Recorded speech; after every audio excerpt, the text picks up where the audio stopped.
It was supposed to be a routine Sunday interview. But when Vice President J.D. Vance joined This Week Live, the script collapsed. George Stephanopoulos tried to corner him with a loaded question, and within minutes the host lost control. When the broadcast was cut off, millions had already seen it. Vance calm, composed, unshaken. Stephanopoulos scrambling for footing. One line would echo across Washington, "Of course you will." That's when everything changed. The headlines, the networks, the power balance. Stay to the end, because what happened after the broadcast is the part no one at ABC wants you to hear. Before we dive in, drop a comment where you're watching from, and hit subscribe so you never miss this moments. This week was supposed to be calm, predictable television, a network comfort blanket for Sunday mornings. But not today. Behind the cameras, producers whispered to one another, half nervous, half excited. This was the Vice President J.D. Vance. Across from George Stephanopoulos. The network had been waiting for this, their chance to corner him on air over the rumored scandal surrounding Trump's ally, Tom Homan. Stephanopoulos believed he had the perfect question, one that would crack open the White House narrative. He didn't realize he was lighting the fuse instead. "Mr. Vice President," he began, voice smooth as glass, "has Tom Homan accepted $50,000, as heard on an FBI recording dated September 2024. A pause stretched across the airwaves. Vance didn't move. The silence on live television hung like static. "I don't know what tape you're referring to, George," he said finally, his tone even, deliberate. "There's no evidence of that." Stephanopoulos leaned forward, sensing a story. "So, you deny the payment occurred?" Vance's eyes narrowed slightly, not in anger, but recognition, the familiar rhythm of a loaded question. "Here's why fewer and fewer people watch your program," he said quietly. "You've been talking for 5 minutes about a story I've seen no proof for. Meanwhile, families can't buy groceries because Chuck Schumer shut down the government, and you're chasing ghosts." In the control room, someone muttered, "He's taking control." Stephanopoulos kept his composure, but his tone tightened. "We'll get to the shutdown, Mr. Vice President, but this is a matter of integrity." Vance didn't wait. "Integrity? George, when's the last time your network admitted it got something wrong before it was forced to?" That line hit like a body blow. The air cooled. The host blinked, recalibrating. "We're not here to discuss lawsuits." "Of course not," Vance said calmly, "because that would be real news. But you can't distract the country forever. The economy's bleeding. Our troops aren't getting paid, and this network's talking about rumors." The camera caught Stephanopoulos' forced smile. He looked professional, but his eyes betrayed irritation. And just like that, the interview flipped. The questioner was on defense, and the man being questioned was dictating the tempo. Millions watching at home didn't yet realize they were witnessing the moment when the vice president turned live television into an indictment of the media itself. By the time the credits rolled, the story wouldn't be about Tom Homan. It would be about how J.D. Vance dismantled ABC's agenda in real time. On the ABC set, the lights stayed bright, but the connection line from Washington carried a different kind of tension. Vice President J.D. Vance appeared on the split screen. Clean backdrop, flag behind him, expression calm. No microphone to grip, no audience to read. Just his image, steady, framed against the controlled chaos of a network trying to keep order. "Mr. Vice President," George Stephanopoulos said, tightening his voice, "it's my job to ask questions. The public deserves to know if members of your administration engaged in misconduct." Vance's image flickered slightly before his reply came, clear and even. "And it's mine to point out when those questions come from a place that isn't truth-seeking, but narrative-building." The words hit the studio harder than a shout would have. The control room stayed silent except for the faint hum of comms. One producer whispered, "Keep him framed. Don't cut away." Stephanopoulos tried again. "So you won't condemn Tom Homan?" "I don't condemn citizens on rumor," Vance said. The Attorney General reviewed the matter months ago. No charges, no evidence. You know that, but you're still reading from the same script. Why?" That why lingered longer than the satellite delay. Stephanopoulos blinked, buying time. The earpiece crackled. "Move him off the topic." He ignored it. "We're short on time," the host said, glancing toward his cue card. Vance leaned slightly toward the camera, his tone sharpening. "We have time for the truth. That's what this job's supposed to be about, right?" "Mr. Vice President," Stephanopoulos replied, the professional smile thinning. "We're not avoiding the truth." "Then talk about the shutdown," Vance interrupted. "Talk about the families who can't buy food because Washington turned their lives into political theater. You want to talk integrity? Start there." The silence that followed wasn't technical. It was human. The sound of a seasoned anchor losing rhythm. The control room chatter returned in bursts. 30 seconds to break. Go wide. Go wide." Stephanopoulos straightened, voice cooling into formality. "We'll have to leave it there, Mr. Vice President." Vance didn't move. His reply came measured and final. "Of course you will." The studio lights stayed up, but the energy collapsed. The host forced a thin smile toward the lens. "Up next, the latest on budget negotiations." The network's theme music swelled, cutting abruptly to commercial. Inside the control room, monitors replayed the final seconds. The vice president staring through the camera like a man who'd just rewritten the power balance between Washington and the press. Someone muttered, "He just owned the segment." Another replied, "No, he owned the network." Outside, the clip was already being clipped, trimmed, captioned, shared. The interview wasn't over. It was only beginning. And the damage would be measured not in ratings, but in silence. The broadcast cut to commercial, but inside ABC headquarters, silence held longer than the jingle. The producers were frozen in place, eyes fixed on their screens. George Stephanopoulos sat still, waiting for the earpiece to clear. When it did, the voice that came through wasn't calm. "What the hell was that?" The network executive's tone was sharp, clipped. "You lost control of the segment, George." "I didn't lose control," Stephanopoulos said, keeping his voice low. He dodged the question. "Dodged it?" Another voice interrupted, this time from the editorial desk. "He turned it around and made us look like state TV." Stephanopoulos removed his earpiece and rubbed his temple. "He didn't answer the question. That's what matters." But that wasn't what mattered anymore. The clip was already moving. Social feeds had caught it before the network's own editors could package the replay. The moment, the split second where Vance said, "Of course you will," was looping on thousands of phones. In Washington, staffers at the West Wing watched the replay in stunned amusement. One aide laughed under his breath. "He didn't even raise his voice," he said. "He just let George implode." Another replied, "That's Vance. He doesn't yell. He rearranges the room without standing up." By noon, conservative talk shows had already clipped the exchange into sound bites. "The Vice President dismantles ABC live on air," one headline read. "Stephanopoulos silenced by the truth," said another. Inside ABC's Crisis Channel, the damage control call began. "We'll cut it shorter in re-air," a senior producer said. "Trim out the end, clean transition to the break." "Too late," someone else replied. "It's everywhere." Stephanopoulos joined the call remotely, the fatigue in his face masked by the soft studio light. "Let's not turn this into a witch hunt," he said. "I asked a legitimate question." A producer snapped back. "You asked about a tape nobody's verified. You gave him the opening." That was true, and everyone in the room knew it.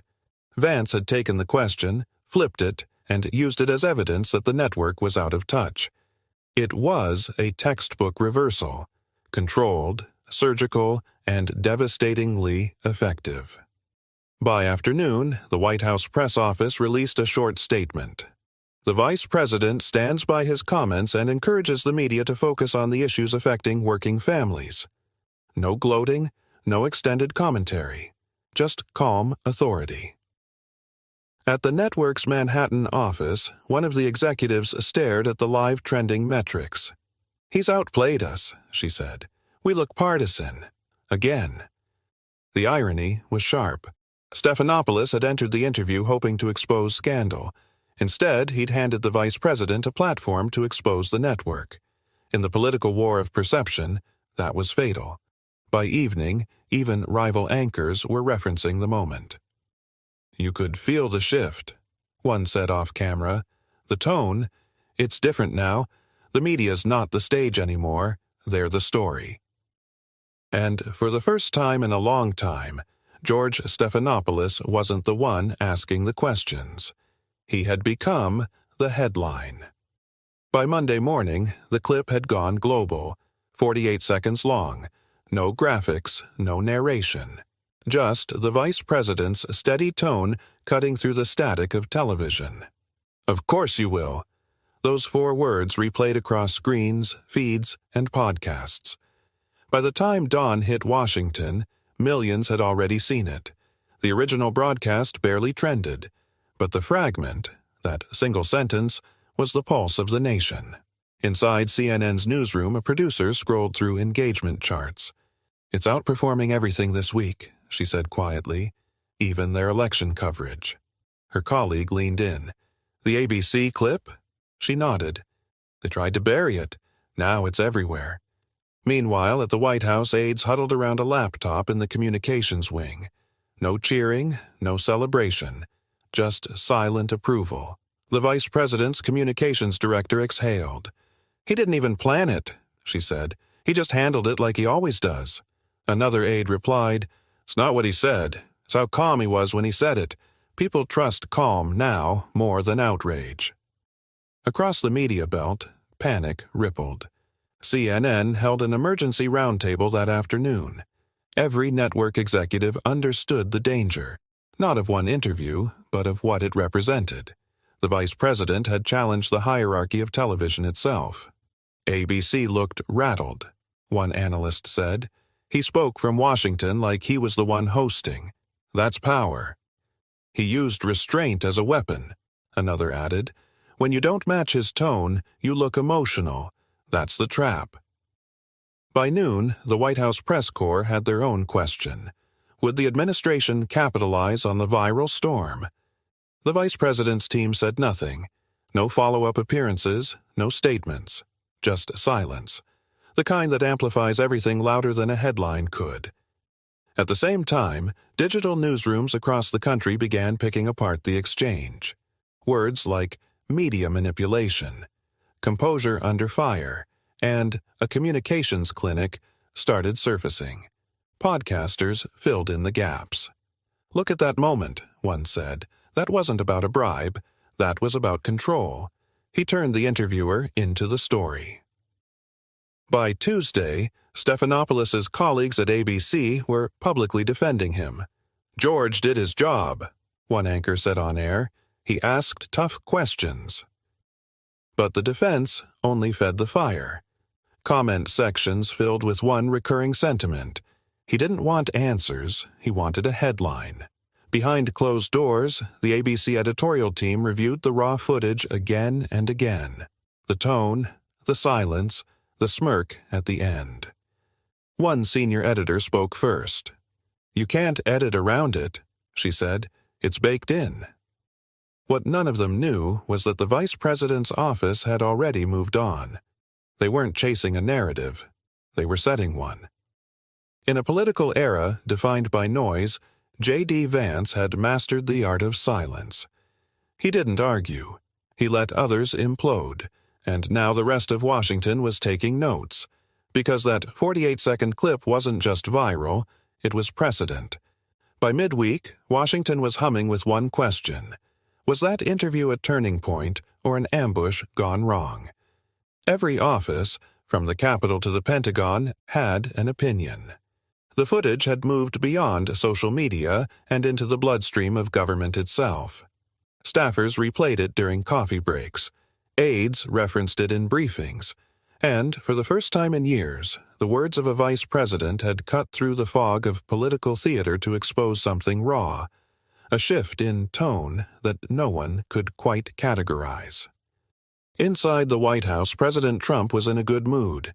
He had already seen the clip twice. "He handled it perfectly," he said to his chief of staff. "No yelling, no defensiveness. That's how you talk to them now. Quiet, confident, untouchable." Meanwhile, across the river, congressional Democrats were meeting in private. The mood wasn't good. One senator leaned forward over the conference table. "We can't let this stand uncontested," she said. "He just painted the entire media as dishonest, and we looked complicit by staying silent." Another replied, "If we respond, we validate it. If we ignore it, we look afraid." The dilemma was pure Washington. Image versus consequence. In the halls of the Capitol, reporters swarmed for sound bites. Senator Hirono brushed past them, muttering, "He knows what he's doing. He's using media fatigue as cover." On the Republican side, the tone was celebratory. A congressman from Texas told a group of journalists, "What you saw was composure under fire." The vice president reminded everyone that Washington doesn't get to define truth anymore. Within hours, those words became another headline. At ABC headquarters, the internal memo leaked.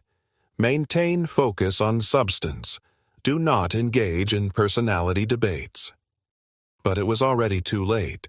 The public wasn't watching for policy anymore. They were watching for truth, and J.D. Vance had just made truth a moving target. On Capitol Hill, a quiet conversation unfolded between two longtime political strategists, one Republican, one Democrat. "He understands something we don't," the Democrat said. "What's that?" "He knows the media's credibility is currency, and he just shorted it." In a different part of the city, a senior journalist at Politico summed it up even more sharply. "It wasn't about what he said," she wrote. "It was about how he said it. Calm, deliberate, unshaken. In an age of outrage, he made restraint revolutionary." By Thursday morning, the vice president's approval numbers spiked. Independents who hadn't watched a press conference in years suddenly felt curious again. Talk radio hosts began calling him the quiet insurgent. In Washington terms, that kind of power wasn't noise, it was signal.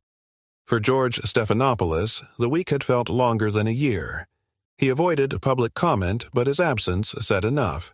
Inside ABC, every show was now instructed to rebalance optics. But everyone in the industry already knew the truth. This wasn't just a bad segment. It was a breach in the structure. A vice president had taken a live interview and turned it into a referendum on the press itself. And Washington, for all its noise and spin, was still trying to catch up. By Friday, the broadcast had stopped being a moment and become a battlefield. Every major network was taking a position, not on the facts, but on what the exchange meant. CNN, NBC, and MSNBC devoted entire panels to dissecting tone, language, and optics. None of them could agree on whether the vice president's calm was confidence or deflection. The irony was that the White House said nothing. Not a tweet, not a follow-up interview, not even a press briefing adjustment. Silence from the top sent a clear message. They didn't need to explain. The footage was doing the work for them. Inside CNN's strategy room, the editors gathered around a long oak table covered in transcripts. The chief political correspondent tapped a pen against her notepad. "If we don't challenge his version," she said, "we normalize it. But if we go too hard," her producer countered, "we make him look persecuted." Every outlet faced the same calculation: how to critique a moment without magnifying it. At MSNBC, an anchor rehearsed a monologue that tried to shift the conversation. The issue isn't how the vice president handled the question, it's why he wasn't more transparent. The segment aired that night, but viewers noticed the hesitation in her tone. The network's own audience was split. Some agreed, others admitted privately that Vance had simply looked more authentic. Meanwhile, talk radio and podcasts were unified in their framing. They called the moment the turning of the tide. Conservative hosts described it as proof that mainstream gatekeepers were losing their hold. Even apolitical commentators echoed the same observation. Vance had redefined composure. The real panic, however, was inside ABC itself. A quiet meeting on the 24th floor brought together top executives and legal advisors. The mood was defensive. "Every minute this stays viral, we look weaker," said one of the vice presidents of programming. A senior counsel responded, "We can't issue a correction for a question. He didn't misreport anything." "Doesn't matter," the programming head said flatly. "He made us look like we did." They decided to push new headlines, softer interviews, stories about bipartisan progress, human interest features, anything that could steer conversation away from what had just happened. But the strategy only underscored the contrast. The more the networks tried to sound balanced, the more robotic they seemed next to the vice president's simple calm. In the digital realm, the clip became shorthand for media collapse. Commenters used the phrase, "Of course you will," as code for arrogance exposed. Memes turned it into humor, but the undertone was serious. Americans had watched a man dismantle an institution live on camera, politely. In the West Wing, communications staff tracked sentiment graphs showing trust in the administration climbing, while trust in media slipped again. One aide studied the numbers, then smiled. "He didn't attack them," she said. "He let them do it to themselves." By weekend's end, the networks were still talking, still spinning, still trying to decide what it all meant. The White House wasn't talking at all, and that silence had become the loudest sound in Washington. By Sunday evening, the doors of the ABC executive conference room were shut, the blinds drawn. George Stephanopoulos sat at one end of the long glass table, surrounded by senior producers, legal counsel, and two vice presidents from corporate. No one was smiling. The meeting wasn't about ratings, it was about containment. The clip was still trending, and internal polling showed a measurable dip in public trust. The optics were brutal. A veteran anchor, visibly flustered, cut off the Vice President of the United States live on air. The head of communications began the briefing. "We've identified over 900 syndicated re-uploads across platforms. Every version outperforms the original broadcast. Comment sentiment is 82% negative toward ABC." Stephanopoulos crossed his arms. "It was a standard question.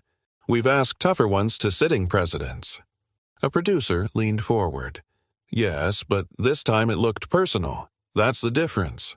Legal spoke next. "We're not in violation of any policy, but perception is liability. The vice president doesn't need to sue. The public already decided who looked credible." For the first time in years, Stephanopoulos didn't answer right away. He'd built a career on precision, controlling tempo, tone, and timing. But the tempo was gone, and everyone in the room could feel it. Across town, in the Eisenhower Executive Office Building, the vice president's staff met in quiet contrast. No fanfare, no applause, just debrief notes and data charts projected onto a white wall. "Media engagement up 32%, said the digital director. "Searches for the vice president's statements are triple last week's average." The communications director scrolled through headlines. "They're turning on each other. CNN's panel is criticizing ABC for mishandling the interview. The Times says it exposed a crisis of confidence in legacy journalism." Vance listened silently from the end of the table. His voice, when he finally spoke, was almost detached. "Don't gloat. The moment you gloat, you sound like them. Stay focused." "Understood," the director said. One aide, younger, more eager, couldn't help but ask, "Do you think he'll try to respond publicly?" Vance shook his head. "He doesn't have to. Every time they talk about me, they remind people they lost control. We'll leave it there." Back at ABC, the post-mortem dragged into the night. A senior editor tried to break the tension. "It'll fade. The news cycle resets every 72 hours. The vice president of programming stared down at her tablet. "Not this one," she said. "This isn't a scandal. It's a mirror, and everyone sees themselves in it." George glanced at the silent television in the corner, looping his own face frozen mid-interview beside the vice president's calm expression. Two screens. one man unraveling, one man unmoved. He realized what he'd lost wasn't just a segment, it was authority. By midnight, the meeting ended with no plan, no apology, no statement. Only a quiet recognition that the control they once assumed was gone. Outside the window, the city glowed with its usual indifference. But inside, every person in that room understood what had just shifted. Not ratings, not headlines, but the hierarchy itself. Washington's tone had changed. The press briefings were quieter, less theatrical. Reporters who once interrupted mid-sentence now waited half a beat longer. The energy of confrontation had dulled, replaced by something else. Caution. In the Senate press corridor, a correspondent from a major outlet leaned against a column, phone in hand. "They're all studying that clip," she whispered to a colleague. "Every staffer, every spokesperson. Nobody wants to end up as the next Stephanopoulos." At Politico, a columnist drafted a piece titled "The Age of the Counter-Narrative." The article's opening line read, "When the vice president didn't flinch, an entire industry blinked." It went live before noon and exploded across every briefing inbox in town. Even inside rival newsrooms, producers started adjusting the playbook. "Keep your tone steady," one told an anchor before airtime. "If they stay calm, you stay calmer. We can't afford another viral reversal." At ABC, the fallout deepened. Behind closed doors, a quiet suspension list was drafted. Not punishment, just optics. A few mid-level producers were reassigned. The network promised a broader content review, but everyone knew what that meant. Tighten control, minimize risk. Meanwhile, on Capitol Hill, the vice president's silence had become its own story. Reporters begged for comment. None came. The administration simply went on with its schedule: policy meetings, foreign calls, brief statements about the economy. Every appearance radiated the same calm authority that had silenced the studio. That calm was beginning to unsettle Washington's veterans. They were used to noise, to outrage, spectacle, pushback, but J.D. Vance had introduced a new rhythm: low volume, high precision. At a closed-door breakfast hosted by a think tank, a former Obama advisor spoke candidly. "He's not attacking the media. He's replacing them. People believe him because he sounds like he doesn't need them." A few seats away, a Republican strategist nodded. "He didn't just win an argument. He rewired the expectations. From now on, everyone who walks into an interview will be measured against that moment." Across the Potomac, a popular podcast opened with a line that captured the public mood.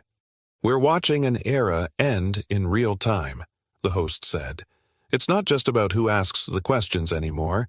It's about who the audience believes when the lights come on."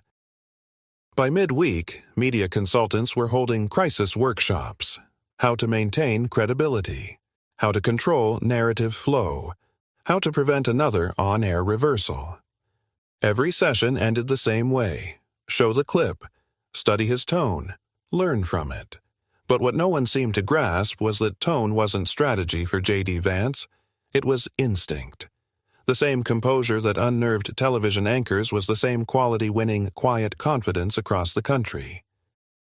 Late that evening, inside the West Wing, an aide handed him a folder with polling numbers and digital reports. He scanned them once, closed it, and said simply, "Let it settle.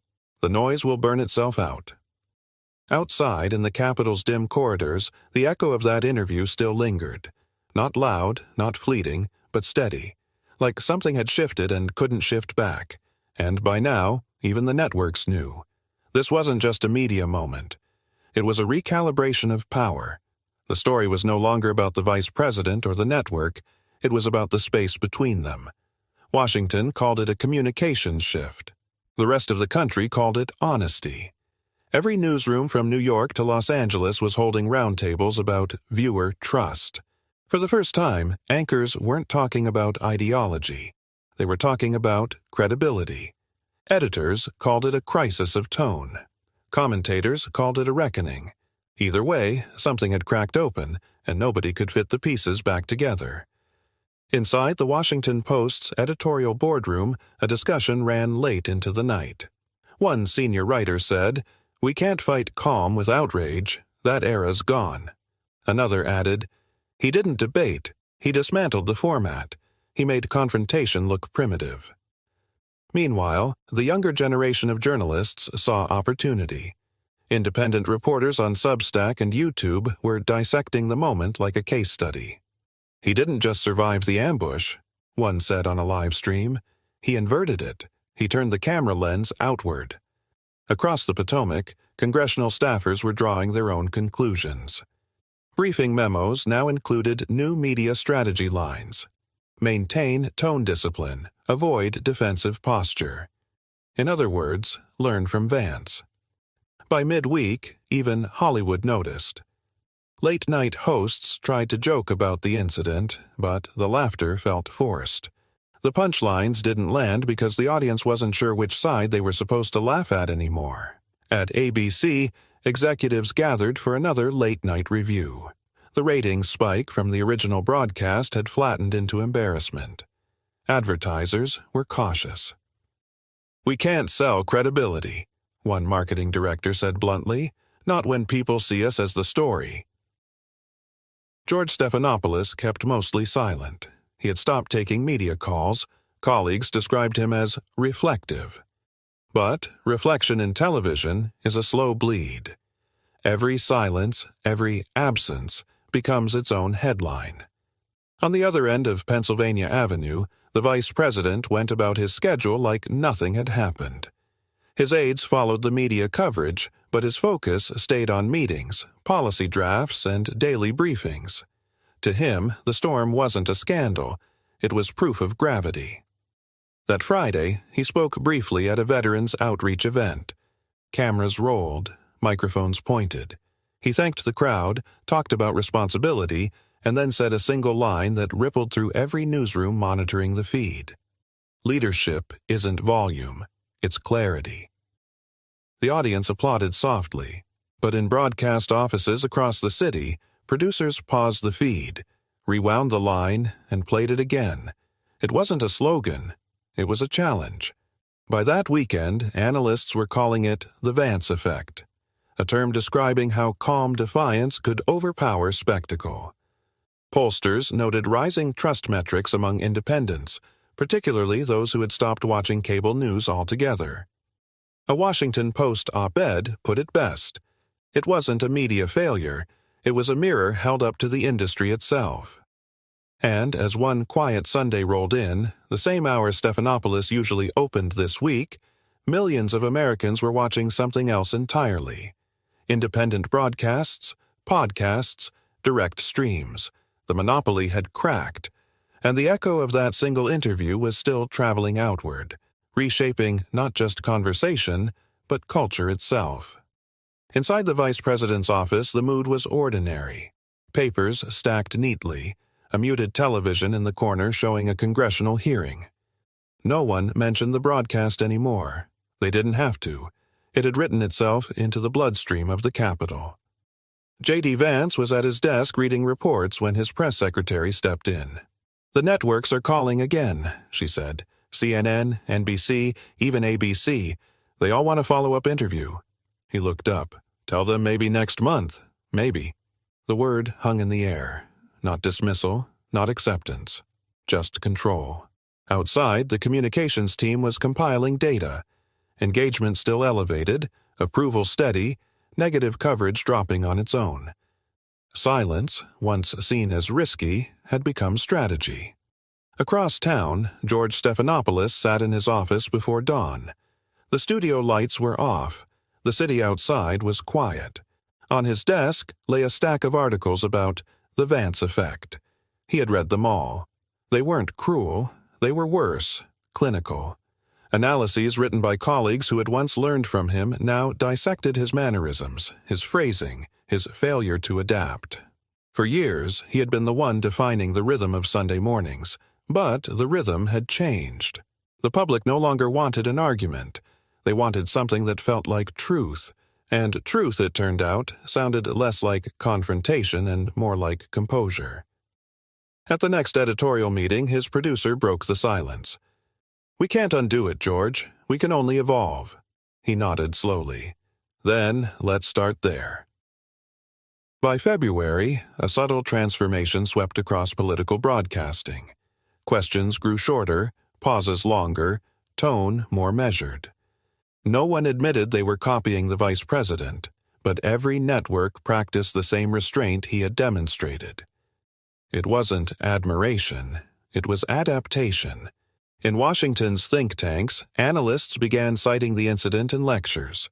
It marked the transition, one communications scholar said, from performance journalism to authenticity politics. Abroad, foreign correspondents picked up the same story. "The American vice president redefines engagement," one headline read. Another called it a masterclass in control. Through it all, Vance stayed consistent. He never revisited the interview, never spoke of the host, never claimed victory. His restraint became legend precisely because it was unspoken. Late one evening, as he left his office, an aide asked, "Do you think this changes how people see the media?" He gave a small, thoughtful smile. "No, it changes how they see themselves." The car doors shut, and the motorcade rolled into the wet D.C. streets. In homes across America, the old Sunday shows still played, but fewer people were watching. They were listening elsewhere, to voices that didn't shout, to moments that didn't need editing. And somewhere between silence and speech, between the polished studio and the quiet office in Washington, a new language of politics had been born. No slogans, no headlines, just presence. The kind of presence that could bend an entire institution without raising its voice. The kind of presence that made America listen again.